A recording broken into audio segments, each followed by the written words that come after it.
War 2 చిత్రంతో young tiger NTR Bollywood లో అడుగు పెడుతున్న సంగతి మనందరికీ తెలుసు. ఇందులో హృతిక్ రోషన్ తో కలిసి నటిస్తున్నాడు.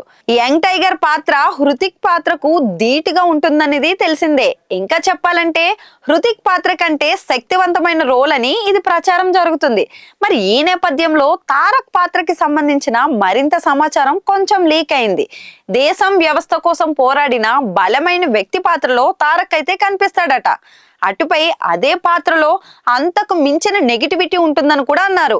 అదే దేశంపై తాను తిరగబడితే ఎలా ఉంటుంది అన్నది అంతే బలంగా చెప్పబోతున్నారట. దీన్ని బట్టి ఈ స్పై థ్రిల్లర్ వైఆర్ఎఫ్ బ్యానర్ లో వచ్చిన గత చిత్రాల తరహాలోనే ఉంటుందని కూడా అర్థమైపోతుంది. మరైతే కథలో పాత్రను భిన్నంగా చూపించడానికి అవకాశం కూడా ఉంది. ఈ క్రమంలోనే ఎన్టీఆర్ పాత్రకి బలమైన కథా నేపథ్యం ఉందంటున్నారు. అతడిపై యాక్షన్ సన్నివేశాలు పీక్స్ లో ఉంటాయని తెలుస్తోంది. అలాగే ఎన్టీఆర్ పై ఫ్లాష్ బ్యాక్ కూడా ఎంతో బలంగా ఉంటుందట. అది ఎమోషనల్ గా కనెక్ట్ అవుతుందని అంటున్నారు. ప్రస్తుతానికి వచ్చిన తర్వాత ఆ పాత్ర నెగిటివిటీగా ఉన్నా కానీ ఎంతో కాన్ఫిడెంట్ గా ఉంటుందంటున్నారు. మరి ఈ నేపథ్యంలో దర్శకుడికి ఒక కొత్త ఆలోచన కూడా వచ్చినట్లు అనిపిస్తోంది. తారక్ తో ఫ్లాష్ బ్యాక్ ని ఆధారంగా చేసుకుని ప్రత్యేకంగా ఒక సినిమా తీయొచ్చని కూడా భావిస్తున్నారట. మరి దీనికి సంబంధించి ప్లానింగ్ కూడా జరుగుతోందని బాలీవుడ్ మీడియాలో కొంత ప్రచారం అయితే జరుగుతుంది.